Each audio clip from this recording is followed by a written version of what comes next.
A German shepherd so aggressive that even shelter staff feared approaching his kennel. Everyone said he was beyond hope and should be put down.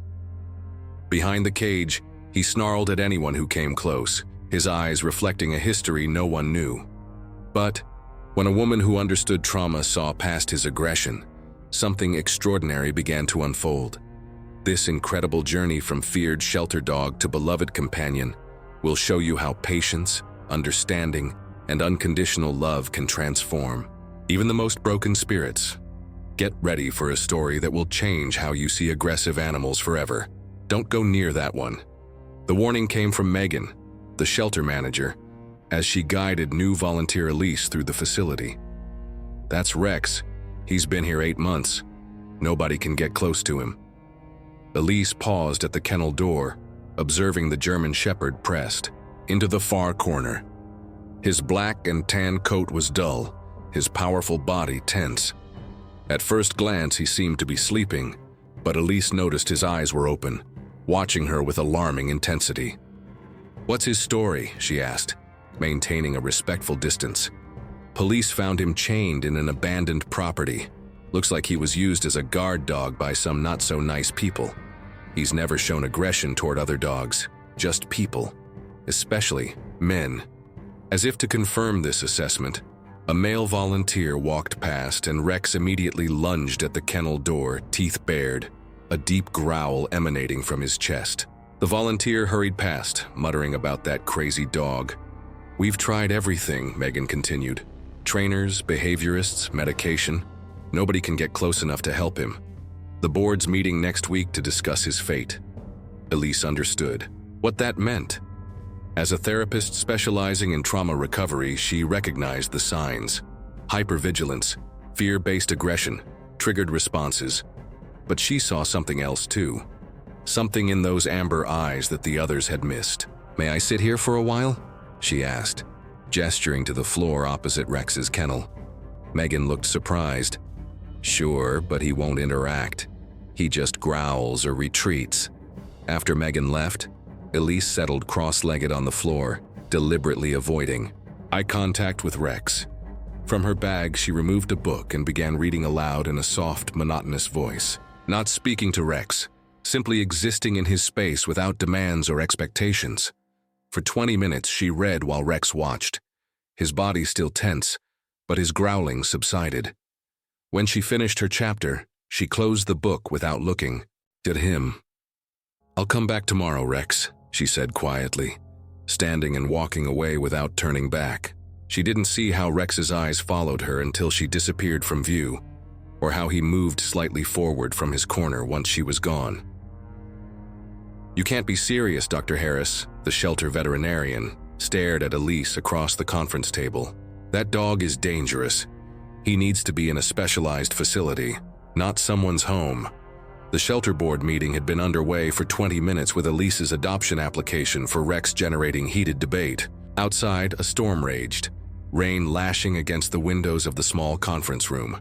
"With all due respect, Dr. A," Elise countered, "Rex has been misunderstood. His aggression is fear-based, not dominance-based. He needs consistency and safety to overcome his trauma. You live alone, no children, no other pets?" The board president reviewed her application. "Yes. I have a fenced acre of land with a secure home. I work primarily from home as a trauma therapist. I understand the rehabilitation process will be lengthy and potentially challenging." Megan, who had initially been skeptical, spoke up. "She's the only person who's been able to get near him without triggering aggression. I've seen their interactions. There's something there." The debate continued as board members expressed concerns about liability and Rex's well-being. Finally, the president called for a vote, 4-3 in favor of the adoption with conditions, he announced. "Ms. Bennett, you'll need to work with our recommended trainer. Weekly progress reports for the first 3 months, and if there's any incident whatsoever, Rex returns immediately." As Elise signed the paperwork, she could hear Rex barking in the kennel area, agitated by the storm. She knew the real work was just beginning. Getting Rex home presented the first major challenge. He refused to enter a crate, growling and backing away. Eventually, Megan helped secure a temporary partition in Elise's SUV, creating a safe space for the tense German Shepherd. The 30-minute drive was filled with Rex's anxious panting and occasional growls. When they reached Elise's small farmhouse, rain was still falling, making Rex even more reluctant to exit the vehicle. Elise entered her home first, leaving doors open so Rex could see her movement. She placed a long training lead on the ground and stepped away. After 20 tense minutes, Rex finally emerged from the car, following the lead into the house at his own pace, maintaining significant distance from Elise. Inside, she had prepared a space in the corner of her living room, a crate with the door removed, lined with soft bedding, positioned to allow Rex to see the entire room. She had removed decorative items, securing anything that might startle him. 3 weeks into their new arrangement, progress was measured in inches rather than miles. Rex would now eat while Elise was in the room, though he still waited until she stepped back a significant distance. He slept more, the hypervigilance gradually decreasing, but he remained unreachable, physically and emotionally.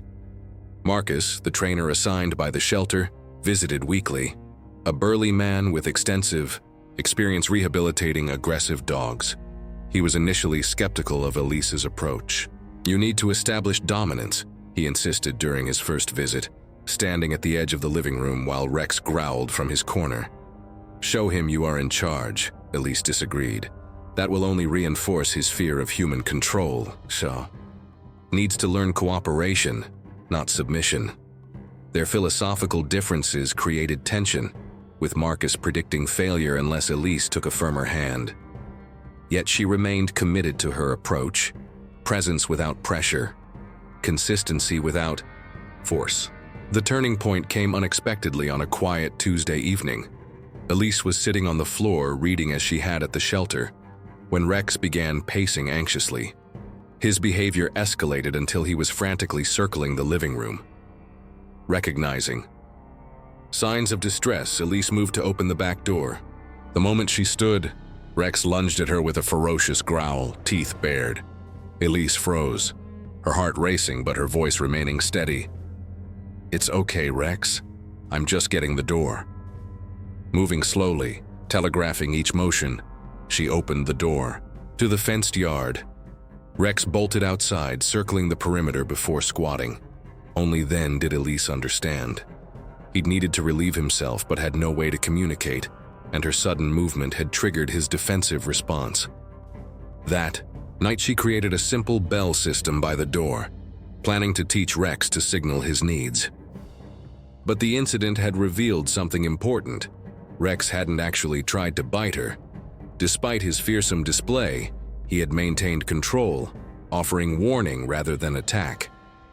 The next morning, Elise woke to find Rex in the center of the living room, not his corner. He retreated when she appeared, but the change in his chosen resting place signaled growing security. During that day's reading session, Elise remained in her usual spot, but placed Rex's food bowl a few feet closer to her than usual. Rather than waiting for her to move away, Rex approached cautiously, maintaining eye contact as he stretched toward the bowl. The distance between them had narrowed to 6 feet, the closest they had ever been without a barrier between them. When Marcus arrived that weekend, he immediately noticed the change in Rex's demeanor. The German Shepherd still retreated when the trainer entered, but the frantic barking had subsided to watchful silence. "Something's shifted," Marcus acknowledged. "He's assessing rather than just reacting." For the first time, he observed without offering criticism as Elise demonstrated their new routine. When she showed him the bell system she was implementing, he nodded with newfound respect. "You're giving him a voice," he realized. "A way to communicate without fear. That's what he needs most," Elise explained. "Control over his environment and a voice in his own care." As Marcus left, he paused at the door. "I still think he may never be comfortable with strangers, especially men. Are you prepared for that possibility?" 2 months after adoption, the invisible barriers continued to fall. Rex now slept at the foot of Elise's bed, though still maintaining a careful gap between them. He had mastered the bell system for going outside, and developed a series of distinctive whines that Elise had learned to interpret as his communication for different needs. Despite this progress, physical contact remained forbidden territory. If Elise moved too suddenly or came too close, Rex would retreat, the fear returning to his eyes. She had yet to touch him even once. Marcus, now converted to Elise's methods, suggested a breakthrough might never come. Some dogs, especially with abuse histories, simply can't overcome their fear of physical contact. He's functioning well. He's not suffering. That might be enough. Elise accepted this possibility while continuing their slow dance of gradually decreasing distance. Each day, she moved Rex's food bowl an inch closer to her position. Each day, the invisible bubble around him contracted slightly. On a crisp autumn morning, their routine was disrupted by an unexpected visitor. A delivery truck pulled into Elise's long driveway, triggering Rex's immediate retreat to his safe corner. The driver, unaware of the situation, knocked loudly and then tried the front door handle when no one immediately answered. The rattle of the door sent Rex into a panic. He launched across the room with a volley of aggressive barks, placing himself between Elise and the door. Hackles raised and teeth bared. Elise called out to the driver, "Please leave the package. On the porch. I'll get it later." Through the window, she watched the confused delivery man set down his package and return to his truck. As the vehicle pulled away, Rex's barking subsided, but he remained on high alert, trembling with residual adrenaline.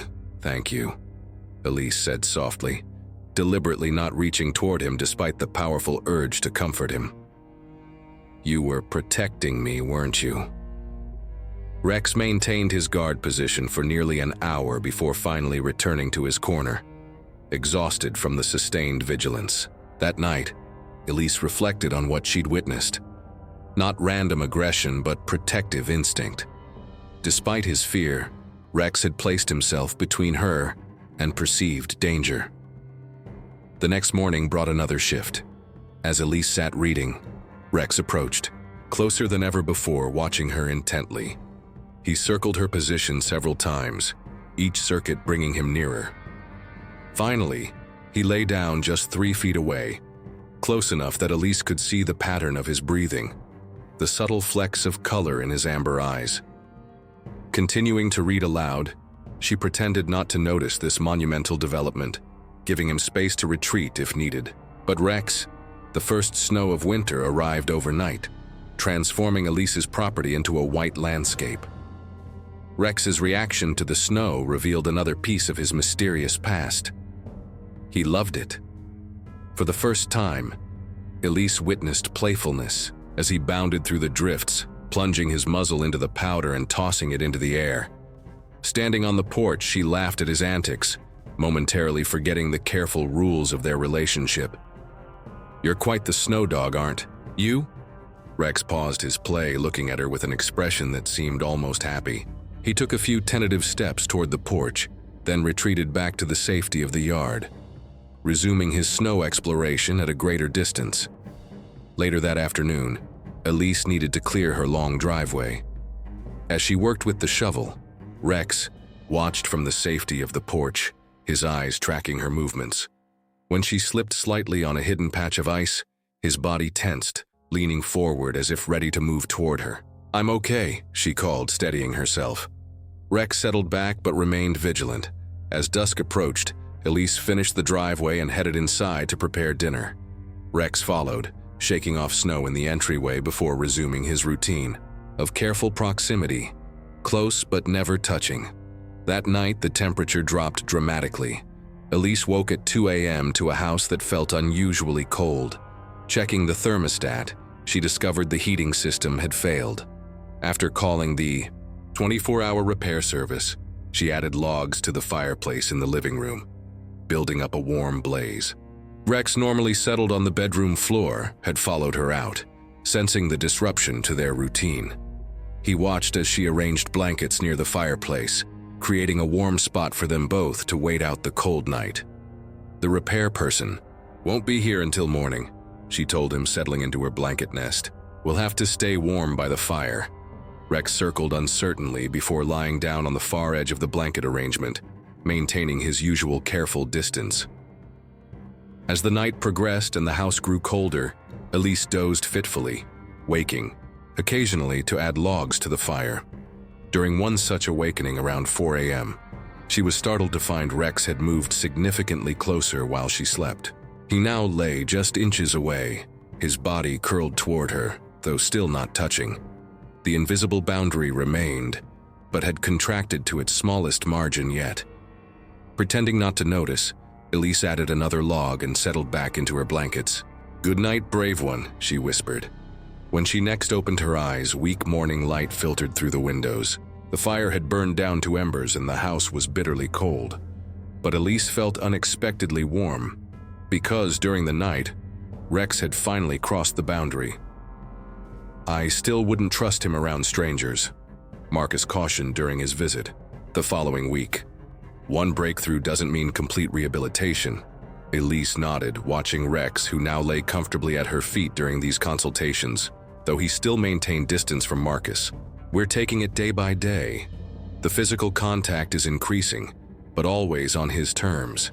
Indeed, in the week since the heating system failure, Rex had begun initiating brief moments of connection, leaning slightly against Elise's leg while she worked at her desk, or placing his head near her hand without quite touching it, an invitation she could accept by bridging the final inch. These were small moments, easily missed by anyone unfamiliar with their history. But to Elise, each represented a mountain climbed, a fear faced and overcome.